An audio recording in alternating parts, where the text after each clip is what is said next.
Anda menyaksikan Kompas Bisnis, Saudara, bersama saya, Ian Rahman. Saudara, pemerintah melalui Kementerian Keuangan memangkas anggaran kementerian dan juga lembaga sebagai langkah efisiensi APBN 2025. Lalu, apakah langkah ini berimbas pada perekonomian tanah air? Kalau kata Menko Perekonomian Erlangga Hartarto sebelumnya ini bilang akan memantau dampak efisiensi anggaran terhadap pertumbuhan ekonomi dan juga kontribusi konsumsi pemerintah terhadap PDB.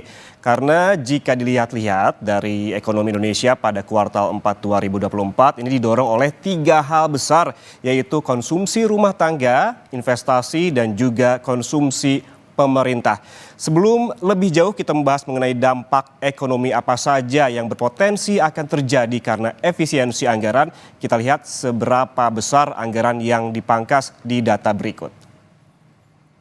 Nah, kalau kita melihat ini, Saudara, dari instruksi Presiden nomor 1 tahun 2025 tentang efisiensi belanja dalam pelaksanaan APBN 2025 muncul angka berikut ini. Ini merupakan anggaran yang dipangkas. Kita lihat dari grafik ini apa saja yang dipangkas dari kementerian ataupun lembaga sebesar 256,1 triliun rupiah. Dan yang kedua transfer daerah sebesar 50,6 triliun rupiah. Jadi total anggaran yang dipangkas, Saudara, sebesar 306,7 triliun rupiah. Angka-angka ini muncul melalui impres yang diteken pada 22 Januari lalu. Presiden pun memerintahkan para menteri, Panglima TNI, Kapolri, Jaksa Agung, kepala lembaga non-kementerian, gubernur, hingga bupati dan juga wali kota untuk melaksanakan langkah-langkah efisiensi anggaran di berbagai sektor. Lalu berapa besaran yang dipangkas di setiap kementerian dan lembaga? Jawabannya berbeda-beda. Dari pernyataan sejumlah menteri di berbagai kesempatan, Saudara, ini sebagai contoh yang terbesar dipangkas adalah Kementerian Pekerjaan Umum sebesar 81,1 triliun rupiah dari pagu sebesar 110 triliun rupiah. Ada juga Kementerian Kesehatan yang dipangkas 19,6 triliun rupiah, sementara Kementerian Keuangan sebesar 12,3 triliun rupiah atau sekitar 22% dari pagu total, dan masih banyak lagi kementerian lainnya yang dipangkas. Lalu, Saudara, pos-pos mana saja yang dipangkas? Kita lihat data berikutnya. Nah, ini dia, cukup panjang karena memang ada 16 pos anggaran kementerian dan lembaga yang dipangkas. Ini yang terbesar, saya tunjukkan kepada Anda, ini merupakan alat tulis kantor, ini 90% yang dipangkas. Kemudian ada belanja percetakan dan juga souvenir sebesar 75,9%. Dan ada juga sewa gedung dan juga kendaraan sebesar 73,3%. Ada kegiatan seremonial, ini yang memang sering dipermasalahkan begitu, kegiatan-kegiatan yang tidak penting dipotong ataupun dipangkas sebesar 56,9%. Ada juga perjalanan dinas dan juga kajian dan analisis. Ada juga rapat-rapat dan juga seminar yang turut dipangkas, ada honor output kegiatan, ada pengadaan peralatan, hingga ke pemeliharaan yang dipangkas dari anggaran ataupun pos-pos yang dipangkas. Lalu, Saudara, apa sih tujuan dari efisiensi ini? Kita lihat ke wall data berikutnya. Nah, ini dia, Saudara. Dari ungkapan Menteri Keuangan Sri Mulyani, paling tidak ada 3 alasan besar dalam penghematan atau efisiensi anggaran 2025 pada kementerian dan juga lembaga. Kita lihat 3 itu apa saja. Yang pertama, ini dialihkan ke makan bergizi gratis. Sri Mulyani bilang bahwa Presiden Prabowo memberikan arahan agar pemanfaatan APBN sesuai dengan prinsip ketepatan sasaran. Efisiensi anggaran ditujukan kepada langkah-langkah yang dirasakan manfaatnya langsung oleh masyarakat, seperti makan bergizi gratis, swasembada pangan, energi, dan juga perbaikan sektor kesehatan. Dan yang kedua, untuk mengurangi anggaran seremonial yang sebelumnya sempat kita bahas. Ini Presiden Prabowo melalui Inpres meminta mengalihkan pos-pos anggaran dalam APBN yang dinilai kurang bermanfaat. Misalnya kegiatan seremonial, analisis, kajian, seminar, rapat, hingga diklat. Dan kemudian tujuan lainnya adalah untuk alokasi hilirisasi. Ini tentunya sangat berkaitan erat nantinya dengan pertumbuhan ekonomi dan fokus pada produktivitas dan peluang kerja. Dan Saudara Menteri Keuangan Sri Mulyani bilang berdasarkan instruksi Presiden, pemangkasan anggaran kementerian dan lembaga perlu dilakukan untuk memperkuat kondisi ekonomi. Menurut Menteri Keuangan, anggaran negara akan difokuskan untuk program yang akan bermanfaat langsung bagi masyarakat.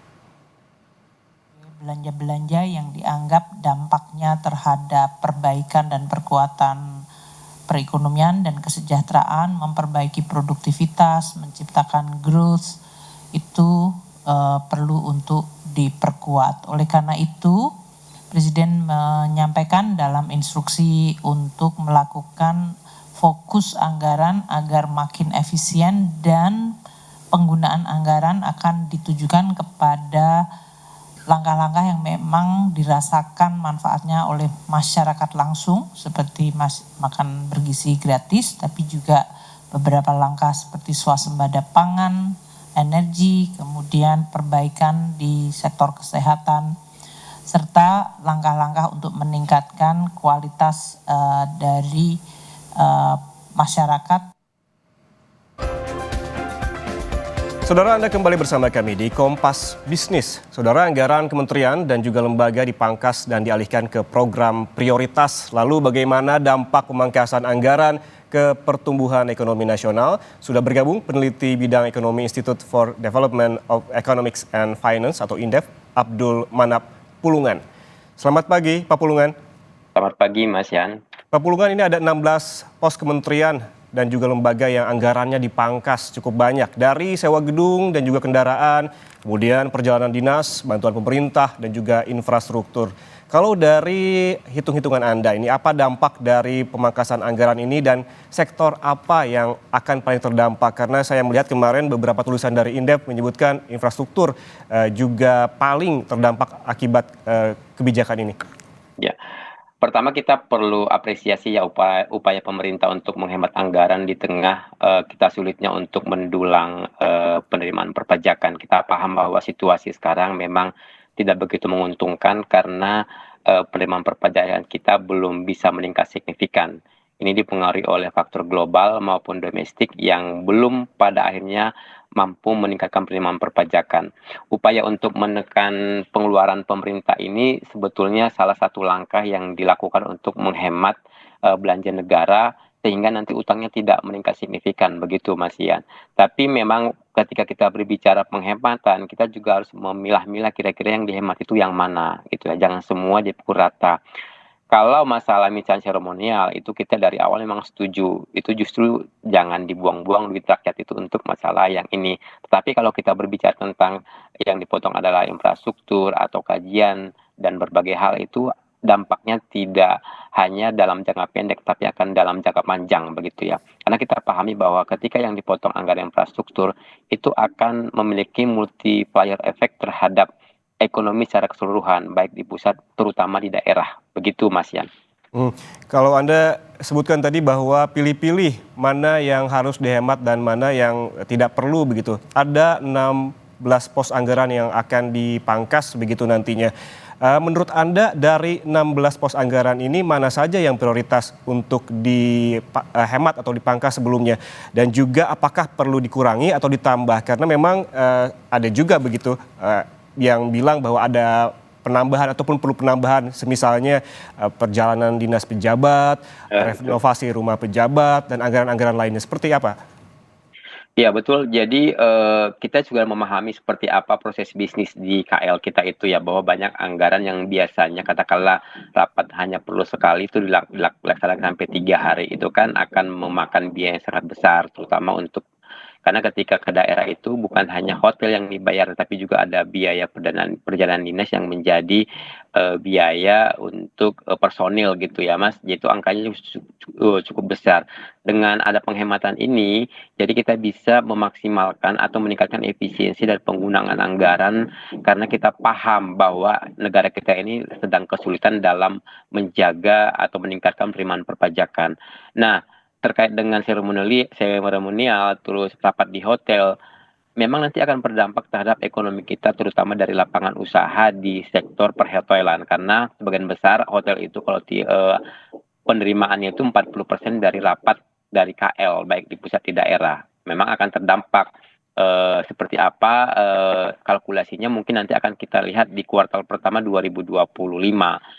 Kalau kita ikut dari periode sebelumnya ketika Jokowi di periode pertama juga melakukan hal yang sama ya, melakukan pembatasan rapat di hotel. Itu memang terlihat signifikan dampaknya terhadap bisnis hotel dan dampak ekonominya terhadap perekonomian nasional. Tapi kalau kita lihat kontribusi perhotelan itu sebenarnya tidak signifikan terhadap perekonomian nasional. Jikapun tadi ada langkah pemerintah untuk mengalihkan dana penghematan ini ke hilirisasi maupun swasembada pangan, air, itu cukup bagus. Asal jangan tidak ditumpuk semuanya di program-program populis yang sebetulnya kita ingin alokasi dana ini lebih ditekankan pada sektor-sektor yang memberi multiplier efek terhadap perekonomian. Tadi sudah disebutkan swasembada pangan, itu cukup bagus karena kita sangat kerepotan terkait dengan pergerakan harga pangan yang sangat besar gitu, yang sangat tinggi beberapa tahun yang lalu, yang itu menjadi determinan penting terhadap bagaimana kita menyelesaikan kemiskinan ke depan, begitu Hmm. Mas. Kalau bisa disimpulkan begitu ya, Pak Pulungan, ini ada dua hal besar yang sebagai contoh begitu ya kemungkinan akan terimbas di sektor infrastruktur dan juga MICE maupun layanan di daerah terkait dengan perjalanan para pejabat begitu. Ini terkait hal ini, menurut Anda, apakah ini juga berpotensi menurunnya terkait penyerapan dari tenaga kerja nantinya? Betul. Jadi kita tidak berharap ya bahwa ini akan berdampak terhadap layoff ya, terutama di sektor-sektor yang berimbas langsung. Tadi kita berbicara tentang perhotelan. Ini situasi perhotelan juga perlu dipahami bahwa perhotelan itu tidak serta-merta selama ini menyerap tenaga kerja langsung ada kontraknya. Biasanya mereka itu dikontraknya per harian atau per event saja begitu Mas. Nah kalau misalnya ini berdampak lama dan panjang, kita mengkhawatirkan ada peningkatan jumlah pengangguran yang signifikan terutama di sektor perhotelan ini maupun pariwisata. Yang kedua dari sisi infrastruktur, kita paham bahwa di daerah itu proyek-proyek pemerintah itulah yang menyerap tenaga kerja terutama dari sektor informal gitu ya. Mereka yang tidak punya skill itu yang sangat terdampak ketika proyek-proyek pemerintah ini di-stop terutama itu dikurangi dari sisi penyerapan anggaran atau pemangkasan anggaran yang dilakukan di tahun ini begitu. Ya kalau kita melihat hal itu, menurut Anda nih yang paling terdampak ini pelaku bisnis ataupun juga warga di pusat atau di daerah, mengingat kita tahu bahwa stimulus dari pemerintah itu banyak menggelontor di daerah. Ada jalurnya ya. Yang pertama akan ada ketika kebijakan dilakukan maka yang akan terdampak itu tentu pengusaha dulu ya. Pengusaha terdampak dulu baru dia akan merespon terhadap yang dia rasakan melalui layoff gitu ya atau efisiensi. Meskipun kita tidak paham apakah ini jangka panjang apa jangka menengah dari kebijakan pemotongan anggaran ini karena pengalaman dari sebelumnya di pemerintahnya Jokowi itu bahwa ini hanya dilakukan beberapa bulan karena sektor bisnis itu sedikit menjerit dengan situasi yang ada gitu Mas. Mhm. Kalau kita melihat tujuan dari pemangkasan anggaran di lembaga dan juga kementerian ini, Pak Pulungan ini memiliki niat yang sebetulnya kalau dilihat-lihat cukup baik begitu ya, pengetatan dan juga penghematan anggaran yang dirasakan tidak perlu. Anda melihat dampak positif dan negatif dari kebijakan ini seperti apa? Seperti yang kita diskusikan tadi, kalau dari sisi positif memang akan ada peningkatan efisiensi ya, efisiensi penggunaan anggaran dan lebih tepat sasaran karena evaluasi yang kita lakukan di Indef itu banyak sekali anggaran-anggaran KL itu yang tidak tepat sasaran, terutama dari perjalanan dinas maupun rapat-rapat yang sebetulnya tidak harus di luar kantor gitu ya. Toh sekarang juga fasilitas Zoom atau online juga sudah ada gitu ya. Nah, dengan adanya penghematan ini, kita juga ingin memberikan narasi yang baik bagi pelaku bisnis di Indonesia bahwa kita sih sudah melakukan penghematan nih, perbaikan di berbagai hal agar nanti efisiensi dari pelaksanaan pekerjaan, perbaikan iklim usaha itu lebih dapat ditingkatkan. Nah, dari sisi negatif memang tadi pada akhirnya akan mempengaruhi bisnis maupun ekonomi ke depan. Tetapi kalau kita hitung-hitung gitu ya Mas, ini kan angkanya tidak lebih dari 10% dari APBN kita sebetulnya, gitu ya, itu sekitar 8%. Nah, kalau pemerintah bisa penghematan ini melalui peningkatan investasi gitu ya, saya pikir itu tidak akan berdampak signifikan terhadap ekonomi nasional. Syaratnya itu, jadi pada saat dipotong 8%, sekitar 300 triliun, berarti pemerintah bertugas untuk menambal kekurangan itu lewat investasi. Kalau investasinya bisa ditutup, bisa lebih tinggi lagi, itu justru akan bisa mendapatkan stimulus lebih besar dibandingkan kita harus berpikir-pikir kenapa ini dilakukan penghematan apa dilakukan pemotongan anggaran. Tapi kalau pemerintah bisa memacu anggarannya atau lewat investasi itu justru bagus. Karena kemarin kan ketika kita mengamati Presiden Prabowo itu udah melawat ke beberapa negara gitu ya. Nah, dengan itu kita berharap ada komitmen investasi yang direalisasi menjadi investasi. Sehingga Hmm. kita bolong atau memotong di anggaran pemerintah bisa ditambal dengan peningkatan realisasi investasi. Hmm. Begitu Mas. Kalau kita melihat soal investasi nih Pak Pulungan, sebenarnya daya saing Indonesia terkait dengan investasi apabila memang kita harus mengoptimalkannya begitu, seperti apa? Kemarin ada pelambatan di pertumbuhan ekonomi kita di 2024 secara year on year begitu dibandingkan 2023. Kemudian kalau di bursa efek ataupun di saham begitu banyak sekali penjualan asing sehingga bisa disimpulkan investor asing juga tidak begitu banyak yang mempercayakan uangnya di Indonesia. Seperti apa? Ya betul. Jadi memang kalau kita lihat dalam beberapa bulan terakhir memang situasinya kurang menguntungkan. Itu bukan saja di lama Indonesia tapi secara global gitu ya. Nah, karena memang ada kebijakan Trump atau faktor-faktor lainnya. Di dalam negeri memang kita melihat masalah ICOR itu apa namanya efisiensi investasi masih sangat buruk di Indonesia. Inilah yang menjadi PR ke depan. Mumpung pemerintah Prabowo masih di awal pemerintahan, jadi ya itu harus diperbaiki efisiensi, mulai dari birokrasi. Tadi makanya kita berbicara ketika ada pemotongan anggaran ini, ya harusnya birokrasinya bisa lebih bekerja lebih cepat gitu ya, yang bisa menjadi insentif bagi mereka untuk mendorong agar perbaikan itu dilakukan begitu ya. Jangan sampai gara-gara pemotongan anggaran ini justru pelayanan semakin memburuk. Itu nanti akan berat bagi kita untuk menarik investasi. Karena sekarang yang butuh investasi itu bukan hanya Indonesia, dan Indonesia itu bukan menjadi salah satu favorit gitu ya. Justru saingan kita sangat banyak, ada Vietnam gitu ya, Vietnam atau beberapa negara yang ekonomi lagi rising Baik, nih, dan mereka itu lebih lebih lebih memiliki daya saing dibanding kita secara baik. secara keseluruhan begitu. Pak Pulungan, kalau kita tarik lagi ke dalam negeri terkait dengan investasi dan juga peran swasta di Indonesia begitu, ada yang menarik kemarin yang diucapkan oleh Presiden Prabowo Subianto terkait ini infrastruktur ya, terkait dengan memberikan peran lebih besar kepada swasta dalam pembangunan infrastruktur. Apakah ini menjadi katalis positif dalam pemangkasan anggaran menurut Anda? Memang selama ini juga yang berperan terhadap pembangunan infrastruktur juga memang swasta, karena kan pemerintah duitnya terbatas ya Mas Yan ya. Karena kalau misalnya infrastruktur itu digenjot oleh pemerintah, itu juga nanti akan sulit. Karena kalau kita lihat dari anggaran modal pemerintah itu belanja modal trennya menurun signifikan. Makanya perlu ada apa namanya keterlibatan swasta dalam mendukung pembangunan infrastruktur. Poin saya adalah pembangunan infrastruktur itu bukan hanya membangun ya, membangun fisik, tapi perlu ada dampaknya atau dia memberi dampak signifikan terhadap pergerakan ekonomi di daerah. Karena begini, banyak infrastruktur yang dibangun ternyata tidak dibutuhkan daerah. Misalnya beberapa bandara gitu ya, dibangun cuma dipakai sekali, tiba-tiba nggak dipakai lagi. Itu sayang sekali kan. Padahal sudah banyak komitmen-komitmen dan biaya yang harus dikeluarkan pemerintah untuk meyakinkan investor.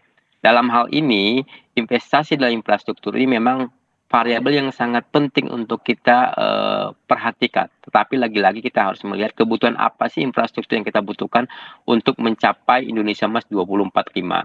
Itu ya, karena kita kan dari awal sudah mencanangkan bahwa kita akan menjadi negara maju di 2045. Ya, salah satunya adalah perbaikan infrastruktur. Anggaran pemerintah tidak cukup untuk itu, makanya kita mengharapkan masuknya swasta dengan memperbaiki berbagai hal, terutama di apa namanya di bagian-bagian yang terkait dengan memulai bisnis, jangan dipersulit karena kalau prosedur mereka memiliki pilihan yang banyak, negara yang lain yang bisa menawarkan peluang-peluang yang Oke. lebih tinggi dibandingkan kita.